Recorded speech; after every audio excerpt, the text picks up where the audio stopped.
ಪಾದಯಾತ್ರೆ ಇದು ಸಿದ್ದರಾಮಯ್ಯನವರಿಗೆ ರಾಜೀನಾಮೆ ಕೊಡುವವರೆಗೂ ಸಹ ಈ ಪಾದಯಾತ್ರೆ ಕೊನೆಯ ದಿನದಲ್ಲಿ 10ನೇ ತಾರೀಕು ಒಳಗಡೆ ಸಿದ್ದರಾಮಯ್ಯನ ರಾಜೀನಾಮೆ ಕೊಡಲೇಬೇಕು. ಬಡವರಿಗೆ ಹಂಚಬೇಕಾಗಿರೋಂಥ ಮನೆಗಳನ್ನು ತಾನು ತನ್ನ ಹೆಂಡತಿ ಹೆಸರಿಗೆ ಮಾಡಿಕೊಂಡು ಒಂದು ಐಷಾರಾಮಿ ಜೀವನ ಮಾಡ್ತಾ ಇದ್ದಾರಲ್ಲ, ಖಂಡಿತ ಅವರಿಗೆ ನಾಚಿಕೆ ಆಗಬೇಕು.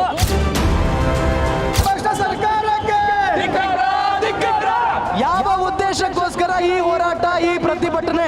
ವಾಲ್ಮೀಕಿ ಹಗರಣ 187 ಕೋಟಿ ರೂಪಾಯಿ ಹಗರಣ ಮಾಡಿರುವ ರಾಜ್ಯ ನೀತಿ ಸರ್ಕಾರಕ್ಕೆ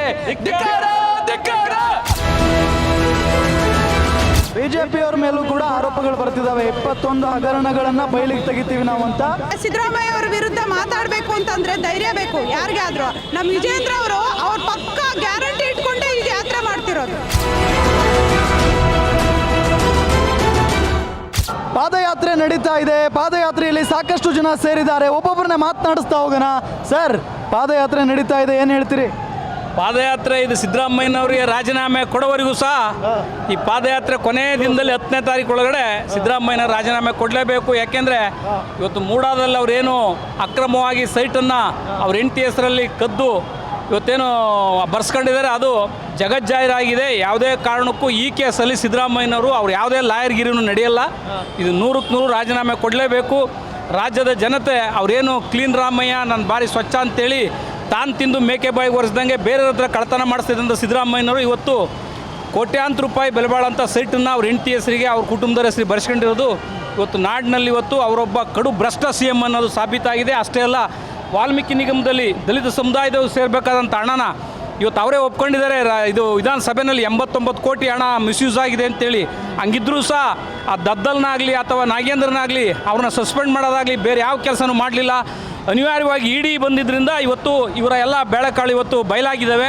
ಆದ್ದರಿಂದ ಈ ಒಂದು BJP ಮತ್ತು JDSನ ಜಂಟಿ ಹೋರಾಟ ಏನಿದೆ ಇದು ಯಶಸ್ವಿಯಾಗಿ ಆಗುತ್ತೆ.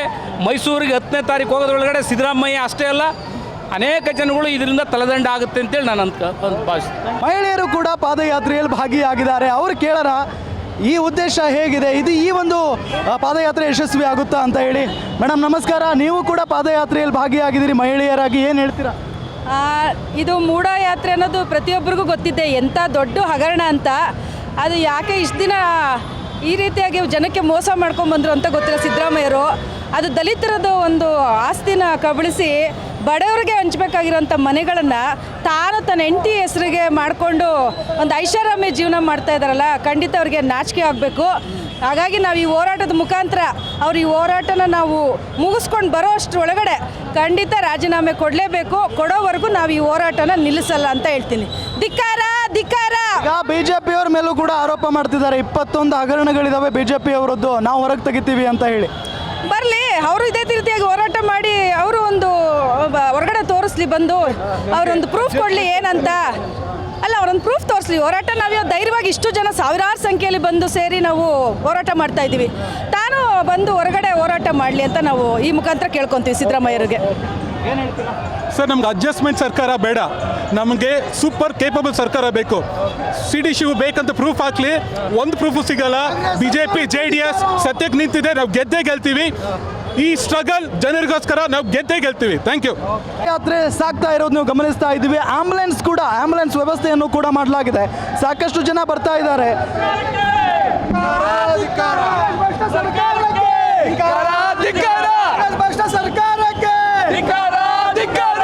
ಯಾವ ಉದ್ದೇಶಕ್ಕೋಸ್ಕರ ಈ ಹೋರಾಟ, ಈ ಪ್ರತಿಭಟನೆ? ಮೂಢ ಹಗರಣ, ವಾಲ್ಮೀಕಿ ಹಗರಣ 187 ಕೋಟಿ ರೂಪಾಯಿ ಹಗರಣ ಮಾಡಿರುವ ರಾಜ್ಯ ನೀತಿ ಸರ್ಕಾರಕ್ಕೆ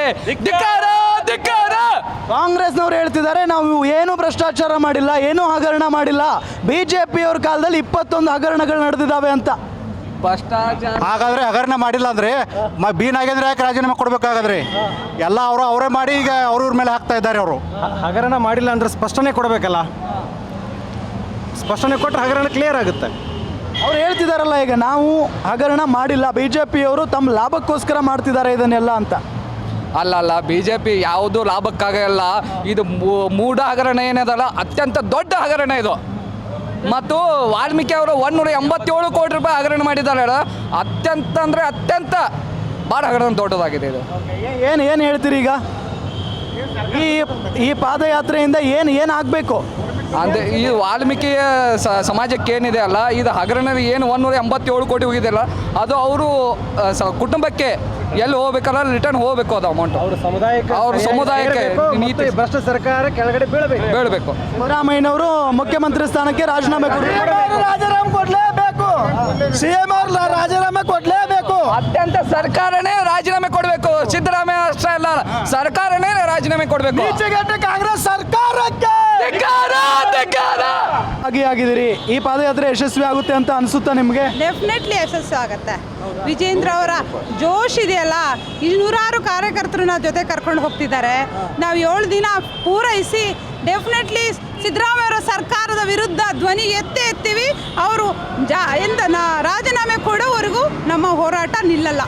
ಬಿಜೆಪಿಯವ್ರ ಮೇಲೂ ಕೂಡ ಆರೋಪಗಳು ಬರ್ತಿದ್ದಾವೆ. 21 ಹಗರಣಗಳನ್ನು ಬಯಲಿಗೆ ತೆಗಿತೀವಿ ನಾವು ಅಂತ ಕಾಂಗ್ರೆಸ್ನವ್ರು ಹೇಳ್ತಿದ್ದಾರೆ. ಅವರೆಲ್ಲ ಸುಮ್ಮನೆ ಹೇಳ್ತಾರೆ, ತೆಗೀಲಿ, ಗೊತ್ತಾಗತ್ತಲ್ಲ. ಅವ್ರು ಇದನ್ನ ಮುಚ್ಚಲಿಕ್ಕೆ ಮಾಡ್ತಾ ಇರ್ತಾರೆ ಅಲ್ವಾ? ಇವ್ರು ನೋಡಿ, ಈ ತರ ಅನ್ನೋಂಗಿದ್ರೆ ಸಿದ್ದರಾಮಯ್ಯ ಅವ್ರ ವಿರುದ್ಧ ಮಾತಾಡಬೇಕು ಅಂತಂದ್ರೆ ಧೈರ್ಯ ಬೇಕು ಯಾರಿಗೆ ಆದ್ರೂ. ನಮ್ಮ ವಿಜೇಂದ್ರ ಅವರು ಅವ್ರ ಪಕ್ಕ ಗ್ಯಾರಂಟಿ ಇಟ್ಕೊಂಡೇ ಈ ಯಾತ್ರೆ ಮಾಡ್ತಿರೋದು. ಅದಕ್ಕಿಂತ ಹೆಚ್ಚಾಗಿ ಏನು ಹೇಳಲ್ಲ. ಆಮೇಲೆ ಏನು ಹೇಳ್ಬಿಡಿ. ಅಲ್ರಿ, ಸಿದ್ದರಾಮಯ್ಯನ ಒಪ್ಕೊಂಡಲ್ಲ ವಿಧಾನಸೌಧದೊಳಗೆ. ನಾವು 184 ಕೋಟಿ ಅಲ್ಲ, 89 ಕೋಟಿ 32 ಲಕ್ಷ ಮಾತ್ರ ತಿಂದೇವಿ ಅಂತೇಳಿ. 1 ಕೋಟಿ ಆದರೂ ಅಷ್ಟೇ, 9 ಕೋಟಿ ಆದರೂ ಅಷ್ಟೇ. ನಾಲ್ಕಿರಿ ಅವ ಸಿದ್ದರಾಮಯ್ಯನ ಮುಖಕ್ಕೆ ಮಸಿ ಬಳಿಬಾರ್ದಾಗಿತ್ತು. ಭಾಳ ನಿಷ್ಠಾವಂತ ಸಿದ್ದರಾಮಯ್ಯ. ರಾಮಕೃಷ್ಣ ಹೆಗಡೆ ಅವರ ಕಾಲದೊಳಗೆ ಅವ ಇದನ್ನು ಯಾವುದೋ ಹಣಕಾಸಿನ ಸಚಿವ, ಬೇಕಾದ ಅಧಿಕಾರ ಮಾಡಿದ್ದ ಅವ ಹೆಸರು ಕೆಡಿಸ್ಕೊಂಡ. ಕಾಂಗ್ರೆಸ್ನೊಳಗೆ ಭಾಳ ಹಾಳಾದ, ಹೆಸರು ಹಾಳಾಗಬಾರ್ದು. ನೀವು ಬೇಕಾದ ಕೋಟಾ ಬೇಕಾದಾಗಲಿ, ಕೋಟಿಗಟ್ಟಲೆ ಕೋಟಾ ಆಗಬೇಡ ಸಿದ್ದರಾಮಯ್ಯ. ಆಧುನಿಕ ಬಸವಣ್ಣನವರು ಅವ್ರು ಹೇಳೋದೇನು ಗೊತ್ತಾ? ಹಿಂದುಳಿದ ವರ್ಗದವರಿಗೆ ಅಲ್ಪಸಂಖ್ಯಾತರ ಪರ ಇದ್ದೀನಿ ಅಂತ ಹೇಳ್ತಾರೆ. ಇವ್ರು ಹಗರಣ ಸ್ವಂತ ಹೆಸರಲ್ಲಿ 14 ಸೈಟ್ ಮಾಡ್ಕೊಂಡಿದ್ದಾರಲ್ಲ, ನಿಜವಾಗ್ಲೂ ಅವ್ರಿಗೆ ನಾಚಿಕೆ ಆಗಬೇಕು. ಅವ್ರು ಹೇಳೋದು, ಏನು ಹೇಳಿದ್ರು ಅದರ ವಿರುದ್ಧವಾಗಿ ದಲಿತರ ಪರ ಇದ್ದೀನಿ ಅಂತ ಹೇಳಿಬಿಟ್ಟು ಅವ್ರದ್ದೇ ಮುಖ್ಯವಾಗಿ ಯಾರಾದರೂ ಒಂದು ರಾಜ್ಯದ ಮುಖ್ಯಮಂತ್ರಿ 14 ಸೈಟ್ಗಳನ್ನ ತಗೊಂಡಿರೋದು ಎಲ್ಲಾದರೂ ನೋಡಿದ್ದೀರಾ? ಅದು ಸಾಮಾಜಿಕವಾಗಿ ಹಿಂದುಳಿದ ಜನಕ್ಕೆ ಕೊಡುವಂತಹ ಸೈಟ್ಗಳನ್ನು ಸ್ವಯಂ ಸ್ವಂತಕ್ಕಾಗಿ ಬಳಸ್ಕೊಂಡು ಅವ್ರ ಜೊತೆ ನೂರಾರು ಜನರ ಹೆಸರನ್ನ ಹೇಳ್ತಾರೆ. ಅದು ತಪ್ಪು. ಸಿದ್ದರಾಮಯ್ಯ ಮಾಡ್ತಿರೋದು ಖಂಡನೀಯವಾದಂಥದ್ದು. ಅವ್ರ ವಿರುದ್ಧ ನಮ್ಮ ಈ ಜಾಥಾ ನಡೀತಿದೆ ಅಂತ ಹೇಳಕ್ ಇಷ್ಟಪಡ್ತೀನಿ. ಏನು ಹೇಳ್ತೀರಿ? ಈಗ ಪಾದಯಾತ್ರೆ ಮಾಡ್ತಿದ್ದೀರಿ, ಈ ಪಾದಯಾತ್ರೆ ಯಶಸ್ವಿ ಆಗುತ್ತಾ ಅಂತ ಅನಿಸುತ್ತಾ? ಅನಿಸುತ್ತೆ. ಯಾಕೆ ಅಂತಂದರೆ ನಮ್ಮ ಕಾಂಗ್ರೆಸ್ ಸರ್ಕಾರ ಏನು ಹೇಳುತ್ತೆ, ನಾವು ಹಿಂದುಳಿದ ಜನಾಂಗದವ್ರ ಪರವಾಗಿದ್ದೀವಿ, ನಮ್ಗೆ ಅದೇ ವೋಟ್ ಬ್ಯಾಂಕ್ ಅಂತ ಅವ್ರು ಅಂದ್ಕೊಂಡಿದ್ದಾರೆ. ಆ ಜನರ ದುಡ್ಡಿಂದನೇ, ಅಂದರೆ ಆ ಜನರಿಂದನೇ ಅವ್ರು ಅಧಿಕಾರ ತಗೊಂಡು ಇವತ್ತಿನ ದಿವಸ ಆ ಜನದ ದುಡ್ಡನ್ನೇ ತಿಂದು ಅದರಿಂದನೇ ಬೇರೆ ರಾಜ್ಯದ ಎಲೆಕ್ಷನ್ ಮಾಡಿ ಈ ಥರ ಮಾಡ್ತಿದ್ದಾರೆ ಅವರು. ಇದು ನಿಜವಾಗ್ಲೂ ಸರಿಯಾದಲ್ಲ. ಮತ್ತು ಇವಾಗ ನಮ್ಮ ಸಹೋದರಿ ಒಬ್ಬರು ಹೇಳಿದ್ರು 14 ಸೈಟು ಒಬ್ಬ ಮುಖ್ಯಮಂತ್ರಿ ಹೆಸರಲ್ಲಿ ಇರುತ್ತೆ ಅಂದರೆ ಇದು ನಂಬೋದಕ್ಕೆ ತುಂಬ ಶಾಕ್ ಕೊಡ್ದಂಗೆ ಆಗಿದೆ. ಅದನ್ನು ನಮ್ಮ ಜನ ಯಾವ ಥರ ತಗೊಂಡು ಇದನ್ನು ಯಾವ ಥರ ಅವರು ಜೀರ್ಣಿಸ್ಕೋತಾರೆ ಅನ್ನೋದು ನಮಗೆ ಹೇಳಿದ್ನಲ್ಲ, ಕರೆಂಟ್ ಶಾಕ್ ಕೊಡ್ದಂಗೆ ಆಗಿದೆ. ಅದ್ರ ವಿರುದ್ಧವಾಗಿ ಮತ್ತು ಅವ್ರು ಏನು 180 ಕೋಟಿ ಬಡವರ ದುಡ್ಡನ್ನು, ಹಿಂದುಳಿದ ಜನಾಂಗದ ದುಡ್ಡನ್ನು ಬಳಸಿ ಬೇರೆ ರಾಜ್ಯದ ಎಲೆಕ್ಷನ್ ಮಾಡಿದ್ರು, ಅದ್ರ ಪರವಾಗಿ ನಾವು ಇವತ್ತು ಹೋರಾಟ ಮಾಡ್ತಾ ಇದ್ದೀವಿ ನಾವು. ಈ ನಮ್ಮ ಸಿದ್ದರಾಮಯ್ಯ ಅವರು ಡೋಂಗಿ ಸಿದ್ದರಾಮಯ್ಯ ಅಂತ ಪ್ರೂಫ್ ಆಗಿಬಿಟ್ಟಿದೆ. ಯಾಕೆಂದರೆ ಮಾಡಬಾರ್ದು ಅನಾಚಾರ ಎಲ್ಲ ಇವಾಗ ಮಾಡಿಕೊಂಡು ಈಗ ತಿನ್ನಬಾರ್ದಂಗೆ ತಿಂದುಬಿಟ್ಟಿದ್ದಾರೆ. ಬಡವ್ರ ಹಣ ತಿಂದಾದ ಮೇಲೆ ಈಗ ಅವ್ರ ಶಾಪ ಇವ್ರಿಗೆ ಮುಟ್ತಾ ಇದೆ. ಅದನ್ನು ಜನಗಳು ತಲುಪಬೇಕು ಅನ್ನೋ ಉದ್ದೇಶದಿಂದ ಇವತ್ತು ನಾವು ಬೆಂಗಳೂರಿಂದ ಮೈಸೂರಿಗೆ ಪಾದಯಾತ್ರೆಯ ಒಂದು ಕಾರ್ಯಕ್ರಮ ಇಟ್ಕೊಂಡಿದ್ದೀರಿ. ಈ ಫಸ್ಟು ನಾವು ಭಾರಿ ತುಂಬ ಸಾಚ ಅಂತೇಳಿ ತೋರಿಸ್ಕೊಂಡು ನಾವು ಅದು ಮಾಡ್ತೀವಿ ಇದು ಮಾಡ್ತೀವಿ ಜನಗಳಿಗೆ ಅಂತ ಅನುಕೂಲ ಮಾಡ್ತೀವಿ ಅಂತ ಹೇಳಿದ್ರು. ಇವರೇ ಸಿಕ್ಕಾಬಟ್ಟೆ ಸೈಟ್ಗಳನ್ನೆಲ್ಲ ಹೊಡೆದು ಇಟ್ಕೊಂಡು ಇವರೇ ದೊಡ್ಡ ಕಳ್ಳರಾಗಿರೋದ್ರಿಂದ ಈ ಒಂದು ವಿಚಾರವಾಗಿ ಫಸ್ಟ್ ಇವರು ಇಂಥ ಸರ್ಕಾರ ಆಗಲಿ ಇಂಥ ಮುಖ್ಯಮಂತ್ರಿ ಆಗಲಿ ಈ ರಾಜ್ಯಕ್ಕೆ ಅವಶ್ಯಕತೆ ಇಲ್ಲ. ಯಾಕೆಂದರೆ ಇವರಿಂದ ನಮ್ಮ ರಾಜ್ಯದ್ದು ಮರ್ಯಾದೆ ದೇಶದಲ್ಲೆಲ್ಲ ಹಾಳಾಗ್ತಾ ಇದೆ. ಆ ಕಾರಣಕ್ಕೆ ಸಿದ್ದರಾಮಯ್ಯ ಅವರು ಕೂಡಲೇ ರಾಜೀನಾಮೆ ಕೊಟ್ಬಿಟ್ಟು ಎಂಟೈರ್ ಸರ್ಕಾರನೇ ಅವ್ರ ಮನೆಗೆ ಹೋಗಿ ಕೂತ್ಕೊಬೇಕು. ನೆಕ್ಸ್ಟ್ ಮುಂದಿನ ದಿನದಲ್ಲಿ ಹೊಸದಾಗಿ ಚುನಾವಣೆ ಮಾಡಿ ಯಾವುದೇ ಸರ್ಕಾರ ಆಗಲಿ ಬಂದು ಒಳ್ಳೆ ರೀತಿಯಲ್ಲಿ ಆಡಳಿತ ನಡೆಸಬೇಕು ಅಂತೇಳಿ ನಾವು ಈ ಸಮಯದಲ್ಲಿ ನಾವು ಕೇಳ್ಕೊತೀವಿ. ನೀವು JDSನವರು ಆಗಿರೋದ್ರಿಂದ ಒಂದು ಪ್ರಶ್ನೆ ಇದೆ. ಏನಪ್ಪ ಅಂದರೆ ಕುಮಾರಸ್ವಾಮಿ ಅವರು ಕಳೆದ 2 ದಿನಗಳ ಹಿಂದೆ ಅಷ್ಟೇ ನಮಗೆ ಈ ಪಾದಯಾತ್ರೆ ಮಾಡೋದಕ್ಕೆ ಇಷ್ಟ ಇಲ್ಲ, ನಮ್ಮ ಕಾರ್ಯಕರ್ತರನ್ನು ನಾವು ಕಳಿಸೋದಿಲ್ಲ ಅಂತ ಹೇಳಿದರು.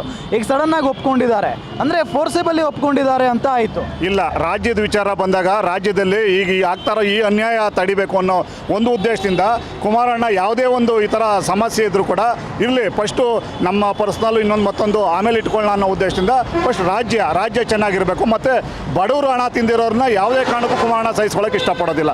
ಆ ಒಂದು ಕಾರಣಕ್ಕೆ ಇವತ್ತು BJP ಜೊತೆ ನಾವು, ಯಾಕೆಂದರೆ NDA ಸರ್ಕಾರ ಮೈತ್ರಿ ಆಗಿರೋದ್ರಿಂದ ನಾವೆಲ್ಲ ಒಗ್ಗಟ್ಟಾಗಿ ಏನೇ ಇದ್ರೂ ಪ್ರತಿಭಟನೆ ಮಾಡಬೇಕು ಅನ್ನೋ ಉದ್ದೇಶದಿಂದ ಇವತ್ತು ಈ ಪಾದಯಾತ್ರೆ ಹಮ್ಮಿಕೊಂಡಿದ್ದೀವಿ. ಗ್ಯಾರಂಟಿ ನ್ಯೂಸ್, ಸುದ್ದಿ ಖಚಿತ, ನ್ಯಾಯ ನಿಶ್ಚಿತ.